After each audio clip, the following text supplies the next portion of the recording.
అందరికీ నమస్కారం. ఈరోజు మన ప్రెస్ కాన్ఫరెన్స్కి ఇచ్చేసినటువంటి స్థానిక విలేకరులందరికీ, తర్వాత ప్రింట్ అండ్ ఎలక్ట్రానిక్ మీడియా వారికి, తర్వాత లోకల్లో ఉన్నటువంటి మన యూట్యూబ్ ఛానల్స్ వాళ్ళందరికీ కూడా మున్సిపాలిటీ తరఫున నమస్సుమాంజలి. ఈరోజు మీ అందరితో ఒక విషయాన్ని పంచుకోవడానికి ఇక్కడ రావాలని ఆహ్వానించడం జరిగింది. మా ఆహ్వానాన్ని మన్నించి అందరూ ఇక్కడికి వచ్చినందుకు మరొకసారి మీ అందరికీ ధన్యవాదాలు తెలియజేస్తున్నాను.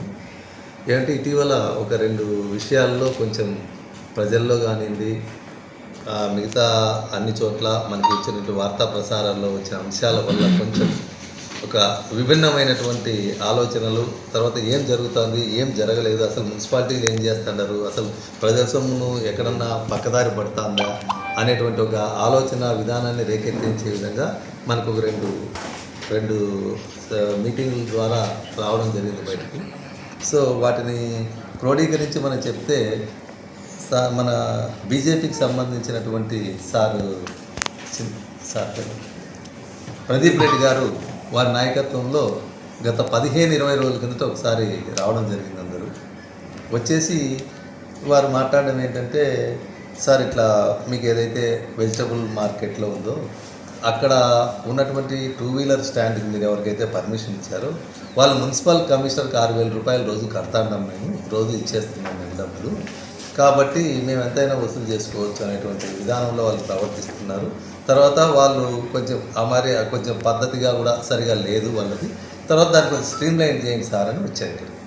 సార్ నేను కూడా వారు చెప్పంగానే నేను కూడా కొద్దిగా ఆశ్చర్యానికి లోనైనా, మున్సిపల్ కమిషనర్కి 6,000 ఇవ్వడం ఏంటి అని నేను కూడా.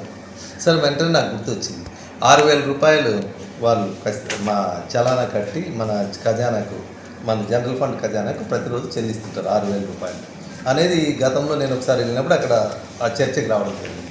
అయితే ఇది గత 2025-26 మనకు ఈ ఆర్థిక సంవత్సరం ప్రారంభమైనప్పుడు అప్పుడు 13/3/2025న మన సిఆర్ నంబరు సిఆర్ అనుసరించి ఆ రోజు గెజిట్ నెంబర్ 17/2025 మేరకు గౌరవ జిల్లా కలెక్టర్ గారు వారి చేత ఆమోదించబడినటువంటి ఏదైతే ఈ గెజిట్ యొక్క సారాంశం ప్రకారంగా వాళ్ళు 10 రూపాయలు ఇవ్వడం జరిగింది. 10 రూపాయలు వసూలు చేయడం జరుగుతున్నది.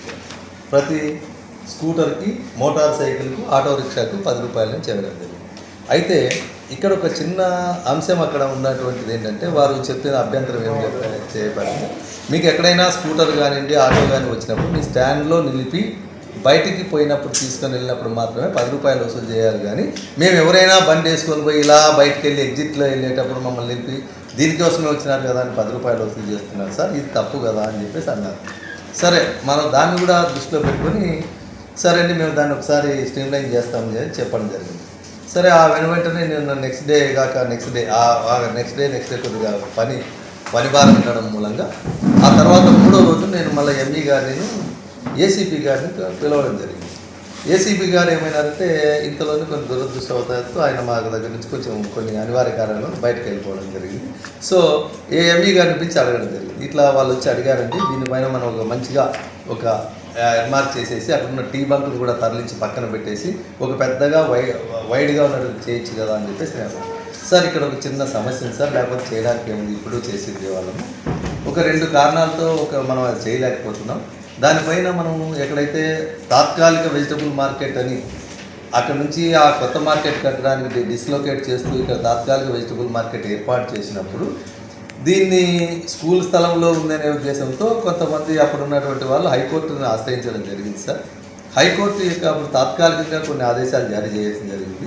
యథాతథ స్థితి కంటిన్యూ చేయండి, పర్మనెంట్ స్ట్రక్చర్స్ ఏవి అక్కడ కట్టద్దండి అని అనడం మూలంగా దాంట్లో అక్కడ ఉన్నటువంటి టాయిలెట్స్ కానీ పర్మనెంట్గా కట్టలేక, టాయిలెట్స్ కూడా టెంపరీ టాయిలెట్స్ అప్పటికి ఏవైతే షెడ్యూల్ కంప్లీట్ అయినాయి అవి అంతటితో ఆగిపోయినాయి సార్. సో ఈ విధంగా ఉంది కాబట్టి మేము కొంచెం ఇదేమైనా కోర్టుకు లీడ్ తీసుకుందేమో అని చెప్పడం జరిగింది. సో దీంతో నేను మా అడ్వకేట్ను కూడా నేను సంప్రదించడం జరిగింది. బట్ అయితే వాళ్ళు లేఖ రాయమన్నారు. ఆ లేఖ కూడా రాసి పంపిస్తాను. నేను 2-3 రోజుల కింద కూడా మళ్ళీ వారితో వేరే కేసు గురించి మాట్లాడినప్పుడు ఇలా ఉందండి, ఒకసారి మన కేసును అక్కడ ఏం జరుగుతుంది, ఒకసారి హైకోర్టులో ఉన్నటువంటి మన కేసును ఒకసారి పరిశీలన మాకు చెప్తే మేమైనా అఫిడవిట్ ఏమైనా సబ్మిట్ చేయాలా, తర్వాత ఇంకేమైనా కావాలనేది కూడా చెప్పడం జరిగింది. సో అందువలన మనము అక్కడ సపరేట్ మార్కెట్ వారికి ఏదైతే ప్రదీప్ రెడ్డి గారికి చెప్పామో దాన్ని అక్కడ ఏర్పాటు చేయలేకపోయింది. తర్వాత వాళ్ళు ఏదైతే చూపించారు అక్కడ 10 సంతకం లేకుండా ఇచ్చినారు అని అంటే తర్వాత వీళ్ళొక కాంట్రాక్టర్కి అప్పుడు ఉన్నటువంటి కమిషనర్ డీజెంట్ కమిషనర్ గారే అప్పుడు ఏర్పాటు చేయడం జరిగింది. సో దాన్ని నేను రివైవ్ కూడా చేయలేదండి. సో దాన్ని ఎవరు కూడా పెద్దగా మనకు కంప్లైంట్స్ అంటే ఈ మధ్య ప్రదీప్ రెడ్డి అన్న వాళ్ళు వచ్చి మా దగ్గర కంప్లైంట్ చేసేంత వరకు కూడా ఇలాంటి సంఘటన జరుగుతుందన్న విషయం చెప్పలేదు అక్కడ, ఎవరు చెప్పలేదు ఇంతవరకు కూడా. అక్కడ ఏమేమి జరుగుతుంది, స్కూటర్ ఎట్లా చేస్తున్నారని అలా చేస్తున్నారని చెప్పలేదు. సో దీనివల్ల మనం పర్మనెంట్గా దానికి స్ట్రక్చర్ ఏర్పాటు చేయలేకపోవడానికి అదొక రీజన్ కాబట్టి మనం చేయలేకపోయాం. తర్వాత వాళ్ళని పిలిచి నేను చెప్పడం జరిగింది. వెంటనే ఆర్ఓ గారు ఆ రోజు లేరు నాకు అందుబాటులో, ఆర్ఐ గారు వెంటనే ఇలాంటి కంప్లైంట్స్ రాకోకుండా దయచేసి మీరు అక్కడ ఎవరైతే మీరు అక్కడ వెళ్ళి దాన్ని పర్సూ చేయండి, సిగ్నేచర్ చేసి కంపల్సరీగా ఎవరైతే దాన్ని ఇస్తారో వాళ్ళు సిగ్నేచర్ చేసి ఇచ్చేలాగా చర్యలు తీసుకోండి అని దానిపైన కూడా చెప్పడం జరిగింది.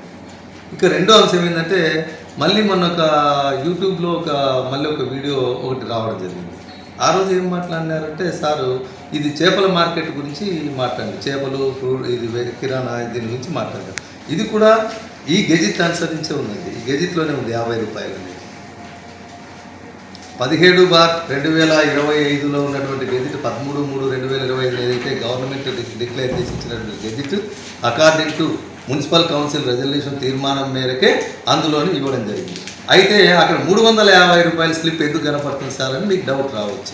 అంటే ప్రతిరోజు వెళ్ళి మార్కెట్ దగ్గర తీసుకోకుండా వారానికి ఒక రోజు, నేను కూడా క్వశ్చన్ వేశాను 350 ఎందుకు వస్తుంది అని ఆర్ఐని అడిగారు. సార్ ప్రతిరోజు వెళ్ళి చేయలేక దాంతో వారానికి ఒక్కసారిగా తీసుకొని చేస్తున్నాం సార్, 7/5లో 35 రూపాయల ప్రకారం 350 తీసుకుంటున్నాము, దీంట్లో ఇంతవరకు అదే జరుగుతుంది సార్. సో దానికి కూడా మనకు చూపించారు మార్కెట్లో అప్పుడు ఎంత 6,75,000 రూపాయలకు దానికి సంబంధించిన అంతకుముందు జరిగినటువంటి విషయాన్ని కూడా చూపించడం జరిగింది.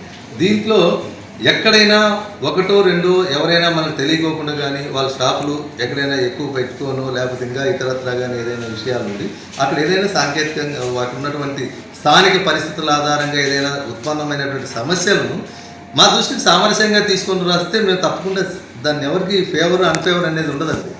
ఎందుకంటే మున్సిపల్ రెవెన్యూని ఎప్పుడు పోగొట్టం, మున్సిపల్ రెవెన్యూ ఖచ్చితంగా రెవెన్యూని రాబట్టుకోవడానికి మేము ప్రయత్నం చేస్తాం.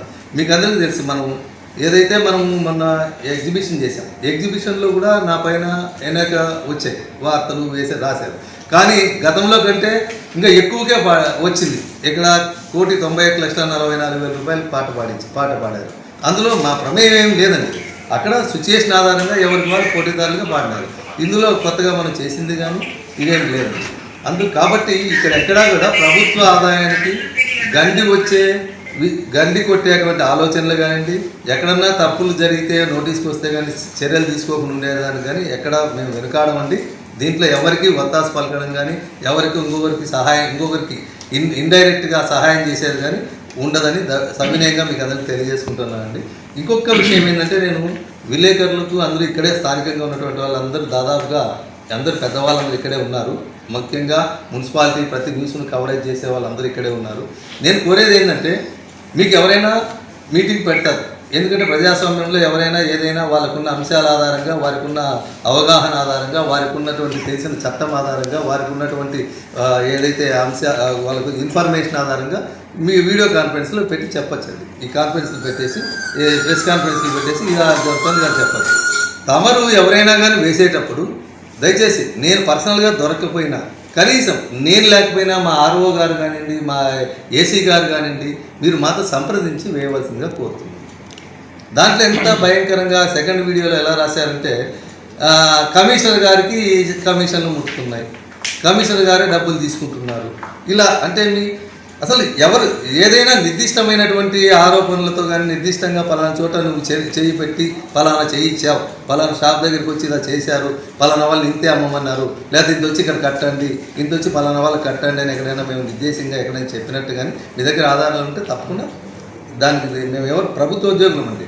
ప్రభుత్వం ప్రజలు కానివ్వండి, ఎవరైనా కానివ్వండి, మీడియా కానివ్వండి, ఎవరైనా మమ్మల్ని తప్పు పట్టినా మేము మా చేతిలోకి తీసుకున్న అధికారాన్ని మేము అధికార దుర్వినియోగం చేసినా ఇలాంటి వాటికి మేము తావిచ్చినా కూడా తప్పకుండా క్షమార్హం కాదండి. ఇవన్నీ మేము అలా చేసినప్పుడు అయితే లేని దాన్ని కూడా మనం అలా చేసుకుంటూ అనవసరంగా మా విషయాలన్నీ మమ్మల్ని అందరినీ బయటకు తీసుకొచ్చి దాంట్లో క్లిస్టర్ క్లియర్గా మాట్లాడినారండి. అసలు ఎంత క్లియర్గా మాట్లాడినారంటే ఈ డబ్బులు వాళ్ళు తీసేసుకున్నారు, మున్సిపల్ కమిషనర్కి ఎంత ముట్టుతుందో, ఎక్కడ ముట్టింది, ఎవరైనా ఇచ్చారా, అసలు నేను వస్తా ఎక్కడికే ఎవరైనా పలానా చెప్పారండి దాన్ని చెప్పేటప్పుడు దయచేసి మీరు ఎక్కడైనా అటువంటిది వచ్చినప్పుడు వివరణ తీసుకోండి మాత్రం.